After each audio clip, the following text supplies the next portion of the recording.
Bab ke-195, Helmi yang frustrasi. Tak beberapa lama kemudian seorang pelayan datang dengan membawa semua pesanan di meja Ayunda dan Helmi. Tak lupa ada Caca yang juga baru saja datang bersamaan dengan pelayan itu. Entah pergi kemana ia tak ada yang tahu, hanya Caca sendiri yang mengerti. "Permisi kak, ini makanannya.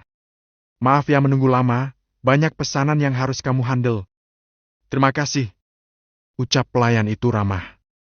"Baik kak, tak apa-apa," ujar Ayunda. Setelah mendengar itu pelayan pun permisi untuk izin pergi melayani tamu-tamu yang lain. Caca pun ikut duduk di bangkunya tadi, tersenyum hangat pada Ayunda dan Helmi. "Hei, Caca Isba, tersenyum dong," ujar Caca tanpa dosa. Melihat Ayunda cemberut, membuat ia mengernyit heran. "Lama banget kemana saja sih?" tanya Ayunda tak bisa santai. Selain takut mereka akan pulang kemalaman, ada sesuatu hal lain lagi yang membuat Ayunda jengkel hingga moodnya berubah. Iya, maaf. Sekarang aku sudah kembali.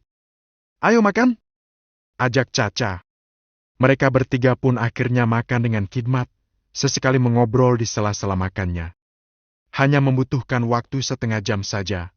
Banyak makanan yang telah habis dan mereka kekenyangan karena memesan terlalu banyak makanan. Untung saja di kafe ini boleh membungkus sisa makanannya, dan Caca pun memanggil salah satu pelayan untuk itu. Iya Ca, aku tadi di kamar mandi bertemu Sheila. Dia bilang jika sudah ke perpustakaan, tapi ternyata materi itu pun sangat sulit dipelajari. Katanya penjelasan lebih detail ada di dalam buku mahasiswa yang sudah lulus. Karena materi itu ternyata memang belum diajarkan di SMA, jadi kita tak jadi ke perpustakaan. Aku akan pinjam milik Kak Helmi, dan kamu pinjam saja milik kakakmu, ujar Caca memberi ide, dan Ayunda hanya mengangguk mengerti saja. Kalau nanti punya kakakku ternyata tak ada, tolong share materinya padaku ya, pinta Ayunda yang sejujurnya malas membongkar lemari sang kakak. Beres itu mah. Kalaupun kita tetap salah menjawab juga gak apa, semua guru mungkin memaklumi itu. Lagi pula soal dari materi ini paling hanya muncul 2 atau 3 saja. Berdoa saja semoga besok semuanya lancar, dan kita bisa lulus dengan nilai yang baik, jawab Caca.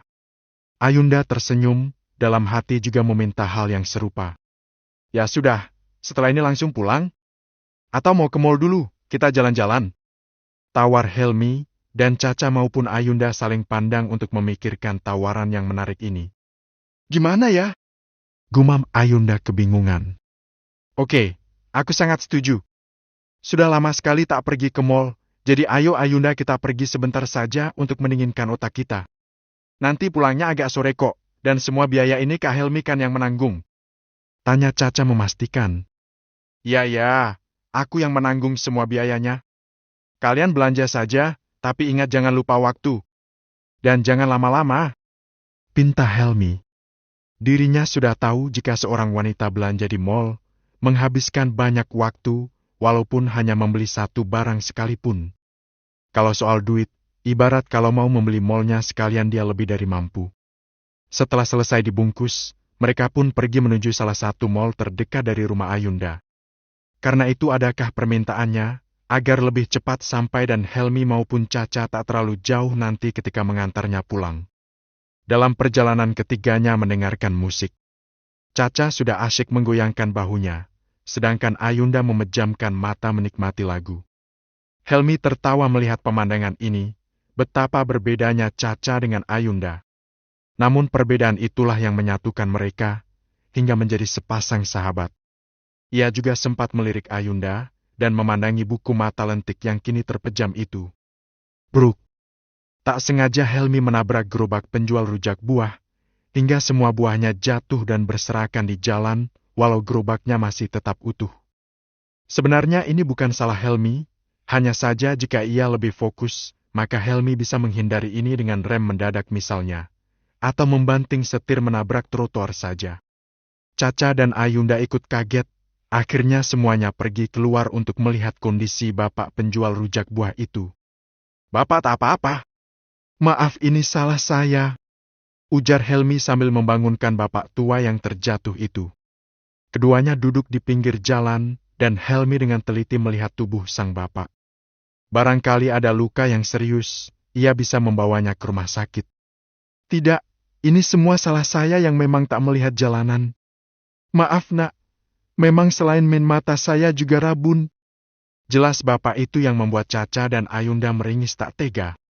Tidak pak, saya juga salah. Semua dagangan bapak rusak. Berapa biayanya akan saya ganti? Bapak sebutkan saja nominalnya. Ujar Helmi merasa sangat bersalah. Tidak, tak apa-apa. Ujar Pak Tua itu yang masih merasa bahwa ini memang salahnya. Begini saja Pak, bagaimana kalau semua dagangan yang jatuh itu saya beli? Berapa Pak? Bapak sebutkan saja ya. Baiklah nak. Biasanya jika dagangan Bapak laku semua, itu bisa mencapai 600 ribuan.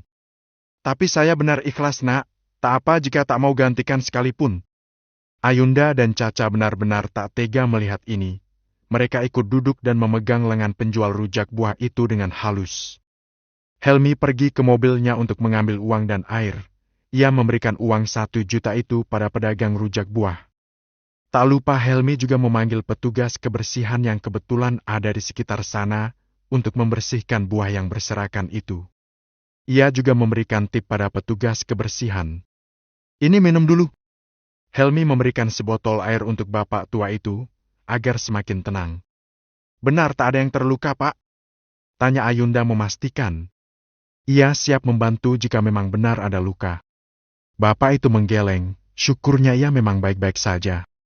Pak, ini ada yang untuk mengganti dagangan Bapak ya. Maafkan saya lahir batin. Ucap Helmi memberikan segepok uang bernilai 2 juta untuk bapaknya. Ini terlalu banyak, nak. Mobil kamu saja juga sudah rusak dan Bapak tak bisa mengganti. Anggap saja kita memang terkenal sial. Ini Bapak kembalikan sisanya. Bapak itu memberikan uang 400 ribu rupiah pada Helmi. Helmi tersenyum, namun ia tetap tak bisa menerima itu. Sudah Pak, saya ikhlas. Mari saya bantu berdiri. Jangan lupa Bapak beli kacamata ya. Biar kedepannya lebih aman lagi. Bujuk Helmi. Helmi berserta Caca dan juga Ayunda membantu mendirikan lagi gerobak milik bapaknya. Setelah memastikan bapak tua tadi bisa pulang dengan keadaan baik-baik saja, membuat Helmi langsung lega. Kak, lihat mobilmu. Banyak yang sudah baret dan bengkok. Ujar Caca dan Helmi mengangguk. Iya, aku sudah tahu itu. Besok aku akan memperbaikinya. Ayo kita pergi ke mall, nanti keburu gelap. Ajak Helmi. Tidak, kita pulang saja ya. Ajak Ayunda. Ayunda hanya merasa tak enak saja. Karena tentu setelah kejadian ini pasti Helmi membutuhkan banyak uang lagi untuk mengganti kerusakan mobil mahalnya itu. Jadi Ayunda tak tega jika harus pergi ke mall untuk sekedar berbelanja. Kenapa? Tanya Helmi bingung. Tidak. Setelah kejadian ini mungkin kamu akan mengeluarkan uang lebih banyak lagi untuk memperbaiki mobilmu. Jadi kita pulang saja ya, kita bisa berbelanja lain waktu. Kekeh Ayunda, yang Mama membuat Caca dan Helmi setuju. Setelah berdebat panjang dengan Caca dan Helmi, akhirnya mereka sepakat untuk pulang dan mengantarkan Ayunda sampai ke rumahnya dengan selamat. Baiklah, kalau begitu nanti setelah ujian saja aku ajak kalian shopping sepuas mungkin. Bagaimana? Tawar Helmi. Hore, tentu saja kamulah kakak terbaik. Sela Caca yang sudah semangat duluan. Tiba-tiba saja ponsel Ayunda berbunyi, begitu melihat daftar kontak yang memanggil Ayunda ragu untuk mengangkat. Kenapa tidak diangkat? Tanya Helmi mengurungkan niatnya menyalakan mobil. Dari Yusuf. Goda Caca. Angkat saja, tidak apa-apa. Jawab Helmi langsung hatinya berdenyut sakit. Assalamualaikum. Waalaikumsalam, ada apa Kak Yusuf? Ayunda, kamu mau kuliah di Kairo bersamaku? Apa? Siapa yang bilang? Pekik Ayunda. Helmi dan Caca yang bisa mendengar ikut deg-degan. Tadi ayah kamu menelpon aku, bertanya mengenai syarat masuk kuliah di sini. Aku kira karena kamu ingin kuliah di sini. Beliau juga bilang kamu sangat ingin kuliah di luar negeri. Pasti ada salah paham. Aku masih di perjalanan, teleponnya lanjut nanti lagi ya, Kak. Assalamualaikum. Waalaikumsalam. Setelah telepon tertutup, Ayunda meneteskan air matanya. Ayunda, kamu baik-baik saja? Tanya Caca ikutan sedih. Aku memang ingin kuliah di luar negeri, tapi Swiss bukan Kairo. Rengek Ayunda memeluk Caca erat. Helmi juga ikut sesak napas, apalagi mendengar tangisnya Ayunda membuat dirinya frustrasi.